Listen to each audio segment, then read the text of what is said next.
16-year-old Katniss Everdeen lives with her mother and her 12-year-old sister, Primrose, or Prim, in District 12, the poorest of the districts in Panem. Katniss is the sole breadwinner for her family.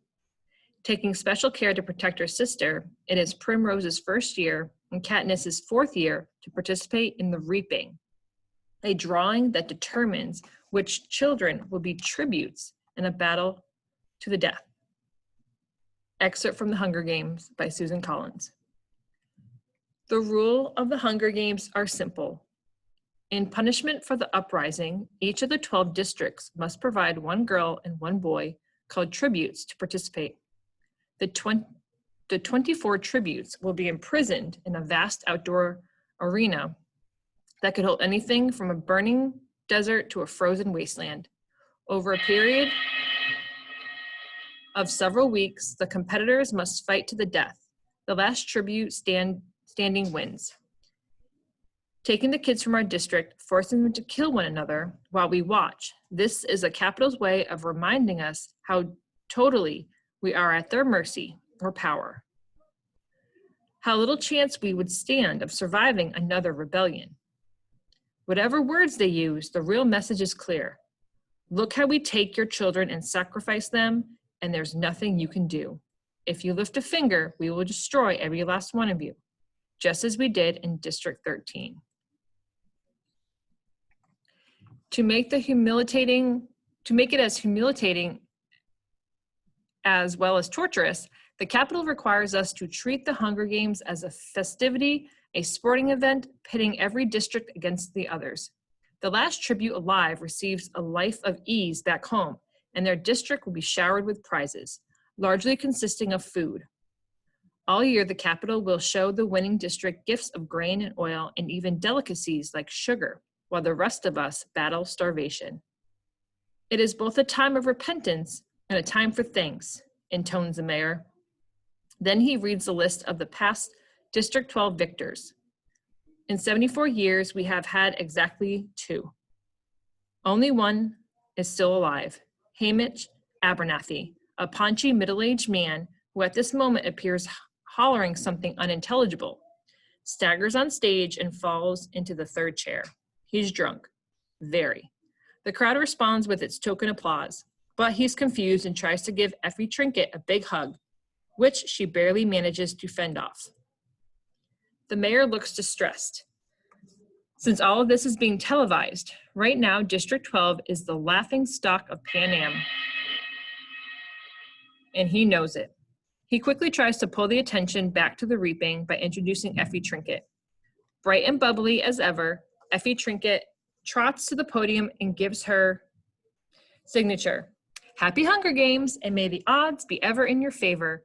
Her pink hair must be a wig because her curls had shifted slightly off center since her encounter with Hamish. She goes on a bit about what an honor it is to be here, although everyone knows she's just aching to get bumped up to a better district where they have proper victors, not drunks who molest you in front of the entire nation. Through the crowd, I spot Gail looking back at me with a ghost of a smile.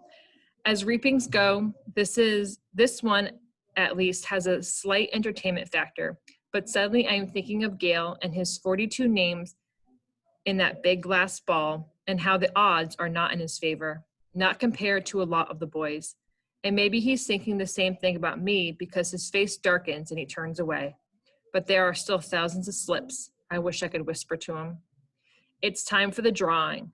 Effie Trinket says as she always does, ladies first, and crosses the glass ball with the girl's name. She reaches in, digs her hand deep into the ball, and pulls out a slip of paper. The crowd draws in a collective breath. Then you can hear a pin drop. I am feeling nauseous and so desperately hoping that it's not me, that it's not me, that it's not me. Effie Trinket crosses back to the podium, smooths a slip of paper, and reads out the name in a clear voice. And it's not me. It's Primrose Everdeen. One time when I was in a blind in a tree, waiting motionless for game to wander by, I dozed off and fell 10 feet to the ground, landing on my back. It was as if the impact had knocked every wisp of air from my lungs, and I lay there struggling to inhale, to exhale, to do anything. That's how I feel now, trying to remember how to breathe, unable to speak, totally stunned by the name bounces around inside my skull. Someone is gripping my arm, a boy from the seam. I think maybe I started to fall and he caught me. There must be some mistake. This can't be happening. Prim was one slip of paper in thousands. Her chances of being chosen so remote that I not even bothered to worry about her. Haven't I done everything? Taken the tesserae, refused to let her do the same? One slip in thousands. The odds had been entirely in her favor, but it didn't matter. Somewhere far away, I could hear the crowd murmuring unhappily, as they always do when a 12-year-old gets chosen because no one thinks it is fair. And then I see her, the blood drained from her face, hands clenched in fists at her sides, walking with stiff small steps up towards the stage, passing me. And I see the back of her blouse has become untucked and hangs over her skirt. It's the detail, the untucked blouse forming a ducktail, that brings me back to myself. Prim! The strangled cry comes out of my throat, and my muscle begins to move again. Prim! I don't need to shove through the crowd. The other kids make way immediately, allowing me a straight path to the stage. I reach her just as she is about to mount the steps. With one sweep of my arm, I push her behind me. I volunteer, I gasp. I volunteer as tribute.